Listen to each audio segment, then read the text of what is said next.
നിലമ്പൂർ കോവിലകത്തുമുറി ഡിവിഷനിൽ നടക്കുന്നത് തീപ്പാറും പോരാട്ടം. കഴിഞ്ഞ 2 തവണ മത്സരിച്ച് വിജയിച്ച അരുമ ജയകൃഷ്ണൻ LDF സ്ഥാനാർത്ഥിയായും 1995 മുതൽ മത്സര രംഗത്തുള്ള പത്മിനി ഗോപിനാഥ് UDF സ്ഥാനാർത്ഥിയായും തമ്മിലുള്ള നേർക്കുനേർ പോരാട്ടമാണ് നടക്കുന്നത്. ഇരുവർക്കും വെല്ലുവിളി ഉയർത്തി NDA സ്ഥാനാർത്ഥിയായി ഗീതവും രംഗത്തുണ്ട്. സ്ഥാനാർത്ഥികളുടെ പ്രാധാന്യം കൊണ്ട് നിലമ്പൂർ നഗരസഭാ പരിധിയിലെ കോവിലകത്തുമുറി ഡിവിഷൻ ഏറെ ശ്രദ്ധ ആകർഷിക്കുന്നുണ്ട്.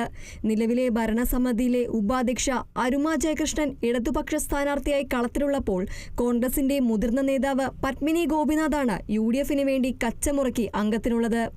ആകെ 910 വോട്ടർമാരുള്ള ഡിവിഷനിൽ 700-ലധികം വോട്ടർമാരാണ് സ്ഥലത്തുള്ളത്. ഇവരെ എല്ലാവരെയും നേരിൽ കണ്ട് വോട്ട് അഭ്യർത്ഥിക്കാനാണ് ഇരുവരുടെയും ശ്രമം.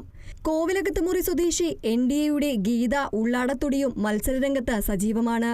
3 പേരും ഒരു റൗണ്ട് പര്യടനം പൂർത്തിയാക്കി കഴിഞ്ഞു. നിലമ്പൂർ നഗരസഭയുടെ നിലവിലെ ഉപാധ്യക്ഷ അരുമ ജയകൃഷ്ണൻ 3ാം തവണയാണ് മത്സരരംഗത്തുള്ളത്. കഴിഞ്ഞ 2 തവണയും വിജയിച്ചിരുന്നു.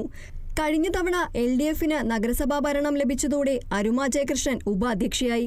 2ാം ഡിവിഷനിലെ വോട്ടർ കൂടിയായതിനാൽ പ്രചാരണത്തിൽ എവിടെയും ഒരു പരിചയപ്പെടുത്തലിന്റെയും ആവശ്യമില്ലെന്നത് പ്രചാരണം എളുപ്പമാക്കുന്നതായി അരുമ ജയകൃഷ്ണൻ പറഞ്ഞു. എല്ലാ വീടുകളിലും നമുക്ക് കയറി ചെല്ലാൻ ബുദ്ധിമുട്ടില്ല. പിന്നെ ഒറ്റയ്ക്ക് കയറി ചെന്ന് വളരെ സ്നേഹത്തോടു കൂടി സന്തോഷത്തോടു കൂടി സ്വീകരിക്കുന്ന വോട്ടർമാരാണുള്ളത്. ഇപ്പോൾ ഞാൻ ഫീൽഡിൽ 3ാം തവണയാണ് ഫീൽഡിൽ ഇറങ്ങുന്നത്. അപ്പോൾ സ്വന്തം വാർഡായതുകൊണ്ട് തന്നെയാണ് നമ്മളെ പരിചയപ്പെടുത്തേണ്ട ആവശ്യമില്ല. അപ്പോൾ ആ രീതിയിൽ പോവാം. 8ാം തവണയാണ് UDF സ്ഥാനാർത്ഥിയായി പത്മിനി ഗോപിനാഥ് മത്സരരംഗത്ത് വരുന്നത്. ആദ്യ തവണ പരാജയപ്പെട്ടെങ്കിലും പിന്നീട് ഇതുവരെ പരാജയം എന്തെന്ന് പത്മിനി അറിഞ്ഞിട്ടില്ല. 1990-ൽ ജില്ലാ കൗൺസിലിലേക്ക് മത്സരിച്ച് വിജയിച്ചു. 1995-ൽ നിലമ്പൂർ പഞ്ചായത്ത് സ്ഥിരം സമിതി അധ്യക്ഷയായി. 2000-ൽ നിലമ്പൂർ പഞ്ചായത്ത് പ്രസിഡന്റായി. 2005-ൽ ജില്ലാ പഞ്ചായത്തിലേക്കും വിജയിച്ചു. 2010-ൽ നഗരസഭാ സ്ഥിരം സമിതി അധ്യക്ഷയും 2015-ൽ നഗരസഭയുടെ അധ്യക്ഷയുമായി. 2020-ൽ മത്സരരംഗത്തു നിന്നും വിട്ടുനിന്നു. എല്ലാവരും കൂടെ കളിച്ചു നടന്നവരോ പഠിച്ചവരോ ഒക്കെയാണ്. താൻ ആരാണെന്ന് നാട്ടുകാർക്കറിയാമെന്നും രാഷ്ട്രീയത്തിനപ്പുറം പ്രദേശത്തുകാരി എന്ന പരിഗണന ലഭിക്കുന്നുണ്ടെന്നും പത്മിനി ഗോപിനാഥ് പറഞ്ഞു. ഇവിടെ കുറെ കൂടി സ്വീകാര്യത ലഭിച്ചു എന്ന് വേണം പറയാൻ. മയ്യന്താനിയിലേക്ക് പോകുമ്പോൾ സത്യം പറഞ്ഞ ഒരു പ്രതീക്ഷയില്ലായിരുന്നു. പക്ഷെ അവരെന്നെ മനസ്സിലാക്കി ആരാണ് ഞാൻ.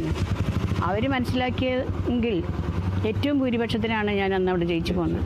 എൻ്റെ നാട്ടുകാരെന്നെ അതിൽ കൂടുതൽ മനസ്സിലാക്കിയിട്ടാണ് എന്നെ വിളിച്ചതെന്ന് ഞാൻ വിചാരിക്കുന്നു. BJPയുടെ അംഗമായ ഗീതയും ഇതേ നാട്ടുകാരിയും എല്ലാവർക്കും സുപരിചിതയുമാണ്.